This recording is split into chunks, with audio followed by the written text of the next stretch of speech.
Sir good afternoon. Good sir afternoon. स्वागत है आपका हमारे डिजिटल सभा में। और मेरा नाम है योगेश झुलका। मेरा थोड़ा बैकग्राउंड मैं आपको बताना चाहता हूँ। मैं सर 15 साल से एजुकेशन इंडस्ट्री के साथ एसोसिएट हूँ और मैं काफ़ी सारे स्कूल्स और यूनिवर्सिटीज़ में अपना करियर काउंसलिंग दे चुका हूँ और अभी तक मैं 70,000 प्लस बच्चों को इंडिविजुअल काउंसलिंग दे चुका हूँ। ओके, तो वेरी गुड। मुझे आपके मोशी मिशन के बारे में पता चला तो मैंने आपको इस डिजिटल सभा में इनवाइट करा and thank you so much. I am very glad कि आज आप खुद आए हैं अपना समय निकाल के। तो सर थोड़ा सा आप अपना इंट्रोडक्शन देंगे। मैं आशीष मान और मेरा कैरियर थोड़ा सा रोलिंग स्टोन जैसा रहा है। I started my career as a political cartoonist with newspapers and magazines. Then I briefly worked for hotel industry while doing the cartooning. Worked for International Labour Organization as Indian artist. Then fortunately that time multimedia animation was introduced in early 90s. So I picked up multimedia and animation. I became animator, 2D and great 3D. Great. And then continued my journey in technology and learning space, having entertainment also as a spine. And then I briefly worked for ad agencies as conceptualizers. And then NIIT computers, I joined them. E-learning great. was a new area, so I got wow involved in e-learning. I developed wow a team of creative people, 100 plus creative people. Got opportunity to work for US and Europe geography, Southeast Asia and Indian geography. Wow. Then from NIIT, I moved to GE Jekis Learning, and from there I met with a gentleman who decided to invest in my concept called Buzzy Boy. Buzzy Boy was the first edutainment character. And then while that was doing in all which the year sir? 2005 to 2008, 2005। Oh right? Great great sir. Then continued my journey in e-learning, and finally today I developed Moshi Mission, Moshi as a character, and couple of other products. Great great sir. Sir थोड़ा आप ये मोशी और ये मोशी का idea आपने कैसे conceive किया, कैसे आपको ये आइडिया आया और इसका विजन, इसका मिशन, थोड़ा आप इस पे प्रकाश डालें। Okay, Moshi started in 2014 when I came across with a study released by Howard. They said that it was in 2013, 14 sometime. They said now due to technology, many domains are going to be obsolete, or these domains will take a different shape altogether. But there is one domain which is going to last 30, 40 years, which is management practices. And now youngsters need to learn little bit management practices, whether they want to pursue their career in medical science or engineering or whatever. So I got prompted. I started thinking India has huge audience ready to learn management practices, but the problem is the institutes are less and right. not all can afford the fees. So I traveled across India, met with lots of youngsters, and my assumption got endorsed by them. So I came back. I started thinking what to do.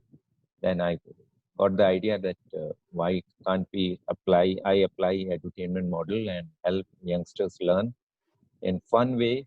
It's in subtle way management practices, because management itself is a very heavy subject. So it can be a fun learning and economical as well. So they will be sitting at home and they can get to learn. So came up with a concept called management comics and started developing a character, lead character as Mr. Moshi. Mr. Moshi is a Indo-Japanese character, mother being Indian, dad being Japanese. Both were scientists. And mother was deputed to one of the universities in Japan under this scientist, and they developed relationship. They finally married, and Moshi took birth there. But under some mysterious condition, mom came back when Moshi was 12 years, along with Moshi. And Moshi grew up in an Indian environment, and while growing up, he developed interest in politics और ये MLA बन गया. और लेकिन वहाँ पे थोड़ा इसको परेशानी होने लगी बिकॉज इसके पास दोनों DNA है, इंडियन एंड जापानीज. तो फिर ये रिजाइन करता है and then he starts thinking what to do now. And then one day he realizes that किसी भी डोमेन में कैरियर बनाने के लिए सब ट्रेनिंग की जरूरत पड़ती है एक्सेप्ट पॉलिटिक्स. तो ये कहता है मैं ट्रेन पॉलिटिशियंस कंट्री को दूंगा and he starts a company called Polyders private limited. और इस तरह से जर्नी चलती है. और फिर धीरे धीरे वो कॉमिक्स के साथ साथ ये मोशी मिशन कंसेप्चुलाइज हो गया, इवॉल्व हो गया. एंड मोशी मिशन क्या है? मोशी मिशन भी एक बहुत इंटरेस्टिंग आइडिया है कि डेमोक्रेसी हम लोग को 70 इयर्स हो गए. हम लोग डेमोक्रेसी एंजॉय भी कर रहे हैं, but are we enjoying the democracy as per the need? क्योंकि नीड्स चेंज होती हैं ओवर पीरियड ऑफ टाइम. तो क्या हमारी डेमोक्रेसी उतनी फास्ट चेंजिंग हो रही है? उसके अंदर प्रोसेस डेफिनेशंस क्या चेंज हो रहे हैं? तो ये हुआ कि शायद डेमोक्रेसी के जो चेंजेस हैं वो पीछे चल रहे हैं, हम लोग बहुत तेज चल रहे हैं. Right. और उसकी वजह से बहुत सारे, जब भी कोई चीज अलाइन नहीं रहती तो डिस्कम्फर्ट्स होते हैं. पहला डिस्कम्फर्ट ये है कि सोसाइटी बहुत ज्यादा एक्सपेक्ट करती है पॉलिटिशियन से. तो क्वेश्चन ये उठता है कि हम क्या कर रहे हैं, आर वी ऑल्सो पार्टिसिपेटिंग? तो हम लोग तो पार्टिसिपेट करते हैं 1-2 महीने के लिए, उसके बाद भूल जाते हैं. तो Right. डेमोक्रेसी का पहला रूल है कि there has to be continuous conversation between political framework and social framework. तो सोसाइटी, हम लोग बहुत बहुत एक्टिव और बहुत एजाइल एनलाइटेंड पॉलिटिकल सोल्स हैं, लेकिन हमारे पास कोई लेजिटिमेट प्लेटफॉर्म नहीं है. तो हम फेसबुक पे बोलते हैं, व्हाट्सएप पे बोलते हैं, यूट्यूब पे बोलते हैं, तो वहाँ पे सीरियसनेस रह नहीं जाती.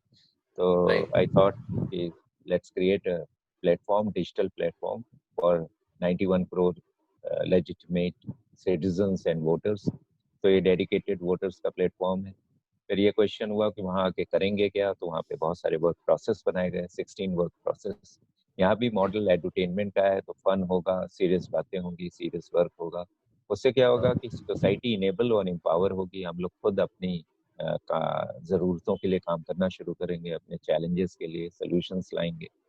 और वो सॉल्यूशंस फिर पॉलिटिकल फ्रेमवर्क को दिया जाएगा कि अब आप इसको एक्सपैंड करें. तो Right. हर कोई उस वहाँ आएगा, अपॉर्चुनिटी उसे मिलेगी, काम करने के तरीके सिखाए जाएंगे एंड और बहुत सारे फन एक्टिविटीज भी होंगी. तो इस तरीके से पूरा मॉडल 3-4 साल लगा उसको सोचने में. और उसमें केवल सिंपल चीज ये है कि हम लोग सोसाइटी केवल 4 पिलर्स पे काम करेगी जो किसी भी सोसाइटी के लिए जरूरी है, बाकी चीजें इतनी जरूरी नहीं. 4 पहला है, pillars. हाँ, Right. 4 Right. पिलर्स. पहला Right. Pillar education, quality education and economical education. दूसरा Right. है health care, quality health care for all means for all, quote unquote, Right. and Right. economical health care. Third is judiciary. Judiciary needs lots of reform. Right, sir. तो जल्दी cases निपटाए जाएं. जब technology है तो हम लोग कितने पीछे क्यों, है ना? Right, sir. फिर last but not the least, हम लोग इकोनॉमिक्स सॉल्यूशंस पे नहीं आते. हम में से आधे लोग तो इकोनॉमिक्स से ही भागते हैं. तो हम सब लोग मिलके पार्टिसिपेट करके अपने छोटे छोटे सॉल्यूशंस लाएंगे कि कैसे अब आगे कंट्री जाएगा, क्या होगा. तो वो समझ पैदा करना इन 4 Right. चीजों पे होगा. तो ये है Right. मोटिवेशन. और भी बहुत सारी चीजें, Right. लेकिन मैं जल्दी Great. जल्दी Great. इसको बता दूं. तो सर ये जो अभी आपने मोशी की स्टोरी बताई, ये फिक्शियस है, वर्चुअल है, या ये रियल स्टोरी है? It appears to be real. बहुत लोगों ने पूछा और जी. बहुत सीनियर लोगों ने पूछा कि it looks real, but it is not yes sir. Real. It is okay. Imaginative fiction. Oh. लेकिन फर्स्ट टाइम एक एक्सपेरिमेंट किया गया है कि फिक्शन जो है वो रियल लोगों के साथ वो करेगा, मैच होना मिंगल चाहिए. करेगा, ब्लेंड राइट. करेगा. तभी ये जो हम लोगों का मिशन है, मोशी मिशन, इसमें मोशी रिप्रेजेंट करेगा 91 करोड़ लोगों को. तो पहली बार एक वर्चुअल सिंबल जो एनिमेटेड रहेगा, सारी बातें करेगा, सब कुछ करेगा हम लोग के बिहाफ पे. तो सर, वो why लीड कर, why Moshi, like why Indo-Japanese, why not someone else? Because thought process ऐसा है, वो शायद मेरा है अपना, कि कंट्रीज सारे जहाँ जहाँ के लोगों का स्किन और थोड़े बिहेवियर्स, वो कल्चर अलग रहते हैं, लेकिन सोल बिहेवियर एक ही रहता है, हम एक ही तरीके से, इमोशन सेम रहते हैं। राइट तो सर। जब सब कुछ सेम है, एक तरह से ही दुख दुख होता है, एक तरह से ही सुख होता है, सब कुछ होता है, तो why to have the virtual lines. मैं राइट। ह्यूमंस को ह्यूमंस की तरह देखता हूँ, तो पूरा ग्लोब ही एक सोसाइटी, तो इस वाह, तरीके से ग्रेट, सोच है। Great sir, great sir. Sir इस पे इसका फाइनेंशियल कमर्शियल मॉडल क्या है? ये कोई एनजीओ है, ये कोई ट्रस्ट है, सोसाइटी है, या इसका कोई अपना इको मॉडल है? थोड़ा उस पे आप रोशनी डालें। देखिए, एक कुछ एक चीजें सोसाइटी में ऑब्जर्व कर रहे हैं। एक तो है, सोसाइटी में बहुत सारा लोग माने या ना माने, लाइफ में एक चीज बहुत जरूरी होती है, without being negative one has to be honest. Negativity नहीं रखनी चाहिए, क्रिटिसाइज नहीं करना चाहिए, लेकिन ऑनेस्टी से नहीं करना चाहिए। तो I am being very honest कि आज की डेट में जो इकोसिस्टम है पूरे वर्ल्ड का और अपने कंट्री का, थोड़ा नेगेटिव है। नेगेटिव ये है कि हम लोग पॉजिटिव चीजों पे जल्दी दिमाग नहीं जाता, बाय डिफॉल्ट नेगेटिव देखते हैं हर इंसान में, हर जगह पे, और वही बोलते हैं। बहुत बहुत ज्यादा नॉइज हो गई। राइट, तो ये हुआ कि सोच ऐसी है, मोशी की भी ऐसी सोच है कि जो हो साफ हो, राइट, कैमरे के पीछे और कैमरे के ऑन होने के बाद बदलो में, whatever you write, are, just be upfront.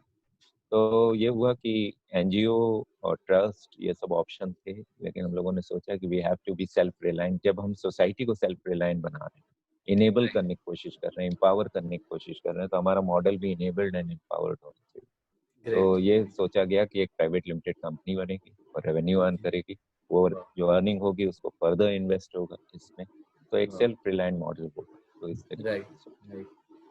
Sir अब आप थोड़ा मेरे को वो मोशी मूवमेंट विजडम लर्निंग के बारे में बताएं, जो तो 4 पिलर्स हैं, तो उसमें please. Education, health care, economy, solution and judiciary. तो हम राइट, लोगों ने राइट, धीरे धीरे सब पे काम करना शुरू कर दिया सोल्यूशंस में। राइट तो हमने सर, ऑब्जर्व किया, सबसे पहला और जो रिसर्च हुआ वो हुआ prevailing education system. Right sir, क्या होता है कि अगर सोसाइटी को आपको चेंज करना है तो सबसे बड़ी जरूरत होती है एजुकेशन की, और कोई चीज नहीं होती। रूट कॉज इज एजुकेशन, कि हम उनको, राइट सर, लोगों को क्या सिखा रहे हैं बचपन में। राइट सर, राइट सर, तो बहुत सारी चीजें एजुकेशन में भी उतनी तेज चेंज नहीं हो पा रही हैं जितनी तेज हम लोग की सोसाइटी भाग रही है, टेक्नोलॉजी भाग रही है। तो हम लोग क्या कर रहे हैं, बहुत सारी चीजें टेक्नोलॉजी में तो चेंज कर रहे हैं, कंटेंट में नहीं कर रहे। प्रॉब्लम राइट ये हो सर, रही है। राइट कंटेंट में सर, भी जरूरी है चेंजेस, और बहुत सी चीजें जो जरूरत नहीं हो उनको हटा देना चाहिए करिकुलम से। तो हम लोगों ने बहुत अच्छी रिसर्च की, लेकिन फिर ये रियलाइज हुआ, मोडालिटी पे बात हुई कि ये कितना फिजिबल है ये सब करना। फिर ये हुआ कि without confronting with the prevailing system हम क्यों इतना लंबे प्रोसेस में जाएं कि सबको कन्विंस करें ये हटा दीजिए, इसको रखिए, ये नहीं, हम अथॉरिटी भी नहीं, we are right, very simple people. तो हम लोगों ने कहा राइट। कि बहुत सिंपल अप्रोच रखेंगे कि जो कुछ चल रहा है उसको चलने दीजिए, और जो गैप हम लोग को लग रहा है उसी गैप पे कंटेंट बनाइए। तो सर गैप जैसे? गैप जैसे क्या हो रहा है कि एजुकेशन या कोई भी बात जब होती है तो समय के साथ चलनी चाहिए। वक्त राइट को सर, जिंदगी से हटाया नहीं जा सकता, बिकॉज वक्त ही सबको डिफाइन करता है। राइट तो सर, टाइम के साथ अगर कुछ चीजें आउटडेटेड हो रही हैं तो वो वेट लोड हो जाती है, उसका कोई पर्पज नहीं होता, तो वो बच्चों को क्यों सिखाया जाए।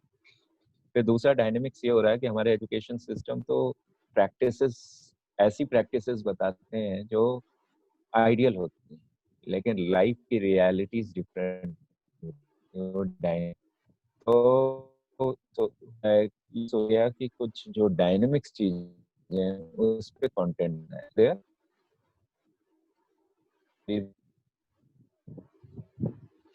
Are you there? Yes.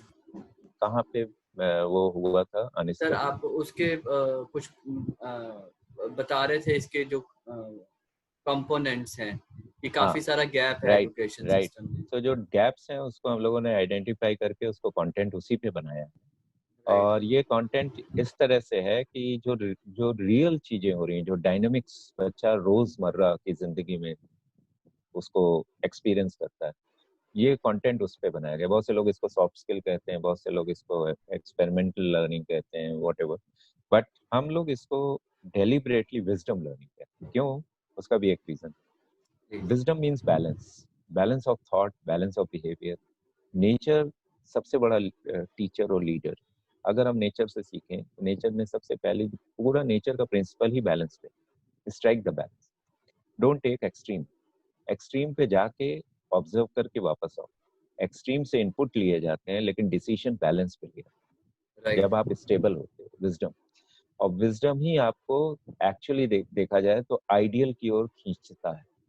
Extreme कभी आपको आइडियल की ओर नहीं खींचेगा। जो उस समय की डिमांड है वो विजडम से ही आप समझ सकते हो, और समय की डिमांड को ही सबसे बड़ी चीज कहा जाता है। अगर कोई अच्छी लाइफ जीना चाहता है तो अगर उस समय की क्या रिक्वायरमेंट है वो समझ ले, तो most of the time he will feel happy, very great about himself और herself. So wisdom is very important. Wisdom gives us opportunity. Wisdom makes us enabled. Wisdom gives us creativity. Wisdom gives us innovation and invention. सारा कुछ wisdom से। तो कहीं ना कहीं wisdom की जो बात, बीच के पाथ लेने की जो बात है, वहाँ पे शायद करिकुलम डिजाइन नहीं किए जाते क्योंकि वो डिफिकल्ट पाथ है। हम लोगों ने उसी डिफिकल्ट पाथ को लिया कि बच्चों को रोज और सटल लर्निंग, इसको एडुटेनमेंट मॉडल पे रखा है। एडुटेनमेंट मॉडल मतलब फन, उनको लोड नहीं फील होगा, एंड सटल लर्निंग, उनको ये नहीं लगेगा कि मैं कुछ सीख रहा हूँ, लेकिन वो सब सीख रहे होंगे। और उसमें क्या क्या सीख रहे होंगे अनजाने में वो, और ये क्लास 4 से 10 तक के लिए, क्योंकि this is the time when हम लोग की बच्चों की नींव रखी जाती है। उसमें क्या क्या सीखेंगे वो, थॉट लीडरशिप सीखेंगे, out of the box thinking सीखेंगे। हम लोगों ने प्रोसेसाइज किया है इन्वेंशन कैसे कितने स्टेप्स में किया जाता है, तो सारा कुछ प्रोसेस है, वो सीखेंगे, इन्वेंट करेंगे। वो सटल मैनेजमेंट सीखेंगे, सटल क्रिएटिविटी, विजुअल कम्युनिकेशन, जो कि आज की डेट में बहुत सबसे बड़ी जरूरत है। आजकल सब कुछ विजुअल हो रहा है इंटरनेट की वजह से, तो विजुअल कम्युनिकेशन सीखेंगे। तो ये सारा कुछ जब वो सीखेंगे तो आप सोचिए उनकी जब वो 10th तक आते आते उनका क्या हाल हो, कितना सोच में बदलाव आता है। और इसमें बच्चों को एनकरेज किया जाएगा, एक तरह से मैंडेटरी होगा कि वो 4th स्टैंडर्ड से छोटे छोटे इन्वेंशंस करने, तो 10th तक आते आते अगर उनके 2-4 इन्वेंशंस कंट्री में आ गए तो बहुत बड़ी चीज हो जाएगी। और उनके जो अच्छे इन्वेंशंस होंगे उनको हम लोग कॉपीराइट भी करेंगे। फिर इसमें जो है इसका जो मॉडल होगा, लर्निंग मॉडल, इसको 3D कहा जा रहा है। इसमें स्टूडेंट इन्वॉल्व होगा, टीचर इन्वॉल्व होगा, एंड पेरेंट्स भी इन्वॉल्व। फिर इसका जो क्लासेस हैं वो बहुत ज्यादा नहीं होंगी, ट्वाइस अ वीक होंगी। इसमें ज्यादातर डिस्कशंस होंगे, इसमें कोई एग्जाम नहीं होगा, फीडबैक होगा, वीकली फीडबैक होगा। तो ये सारा कुछ पूरा एक सर, ये तो सुन के ही बड़ा एक्साइटमेंट आ रही है कि ये जल्दी से जल्दी इसको स्टार्ट होना चाहिए। और सर इसमें कुछ और भी मेरे कुछ क्वेश्चंस हैं, क्योंकि being a career counsellor sir, 12th class तक भी बच्चों को अपने स्किल्स नहीं पता होते, अपने आप को कैसे इंट्रोड्यूस करना है वो नहीं पता होता, अपने ह्यूमन राइट्स नहीं पता होते, इन्वेंशंस की तरफ तो वो सोचते ही नहीं है, बिकॉज हमारा जो पूरी सोसाइटी है वो एक स्किल्ड लेबर की तरह है कि मुझे क्या मिलेगा, मुझे क्या चाहिए, और मेरे को नौकरी कैसे अच्छी मिलेगी, और मुझे और क्या क्या मिल सकता है, मुझे स्कॉलरशिप कहाँ पे मिल रही है, मेरे को कहाँ पढ़ाई करनी है। वो सिर्फ टेकिंग की तरफ सोच रही है, राइट। तो लेकिन जो आपने विजडम बताया कि जब ये बच्चा इन्वेंशन के बारे में सोचेगा, इनोवेशंस के बारे में सोचेगा, तो डेफिनेटली ये एक काफी मेजर चेंज करेगा। और जब उसका बिहेवियर भी बैलेंस होगा तो डेफिनेटली इन सब चीजों पे भी फर्क पड़ेगा। Am I right, sir? Yeah.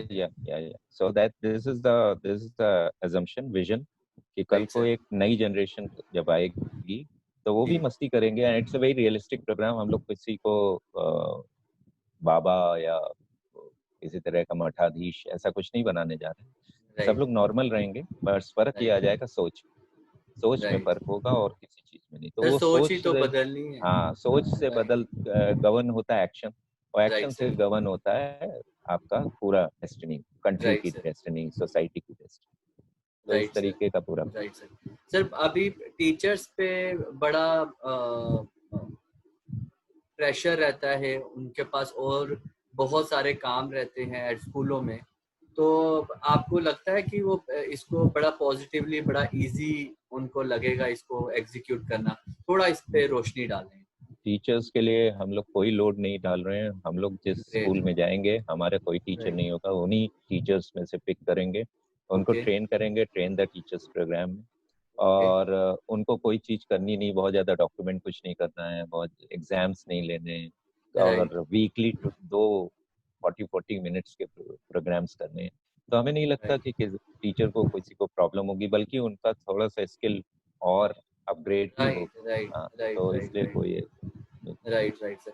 और सर जिस मिशन में अगर पेरेंट्स साथ ना हो, पेरेंट्स एसोसिएट नहीं होते, तो पेरेंट्स तब तक वो सक्सेसफुल नहीं होता। ये आपने बहुत अच्छा मॉडल बनाया है कि जिसके अंदर पेरेंट्स को भी अपने इनपुट्स देने पड़ेंगे और वो चेक एंड मेट कर सकते हैं कि हमारा बच्चा कहाँ जा रहा है। तो जो हम बड़े केसेस देखते हैं, चाहे वो रेप केसेस हो या सुसाइडल केसेस हो या थॉट के केसेस हो, तो इन सब के ऊपर भी कंट्रोल किया जा सकता है इस विजडम लर्निंग से। Great sir, great. और सर इसके लिए कुछ और ऐसे कुछ मेजर पॉइंट्स, कुछ 4-5 ऐसे पॉइंट्स जो एनकरेज करें कि ये और उसको कवर करें कि ये विजडम लर्निंग कैसे रैप अप करता है सारे मॉडल को। नहीं, सबसे पहली चीज थॉट्स को बदलता है, इनेबल करता है। तो कल को ये बच्चे जब बड़े होंगे, तो ये बड़े हो रहे होंगे, तो ये कभी भी अपॉर्चुनिटी ढूंढने नहीं जाएंगे कोई हमें, ये क्रिएट करते रहेंगे। तो ये बड़े बहुत कॉन्फिडेंट लोग रहेंगे। और इनको डिप्रेस, नेगेटिव टर्म वाला डिप्रेस तो मैं नहीं समझता कभी आएगा ही डिप्रेशन, क्योंकि वो तभी आता है जब आप लॉस्ट होते हो, जब आप बहुत डिपेंडेंट हो जाते हो, आपको चीजें नहीं मिलती, या आप बहुत ज्यादा एक्सपेक्ट करने लगते हो और उतनी एक्सपेक्टेशन कोई फुलफिल नहीं करता। तो ये बैलेंस थॉट के लोग रहेंगे, ये सब कुछ समझते रहेंगे। तो इनको ब्रेन की थ्योरी पता है, इनको अपने बॉडी का फंक्शंस पता है, उसको कैसे यूटिलाइज करना है, तो सारा कुछ इनेबल्ड रहेंगे पूरी तरीके से। इसलिए उम्मीद है कि दूसरी तरह की सोसाइटी हो। Great sir, thank you so much. आपने अपना टाइम दिया और हमारे को इसके ऊपर पूरी आपने details the. And I wish कि ये जल्दी से जल्दी मार्केट में स्टार्ट हो और जल्दी से जल्दी इंडिया की एक ऐसी जनरेशन है जो इनोवेशन और इन्वेंशंस पे बात करे। Thank you so much. Thank you.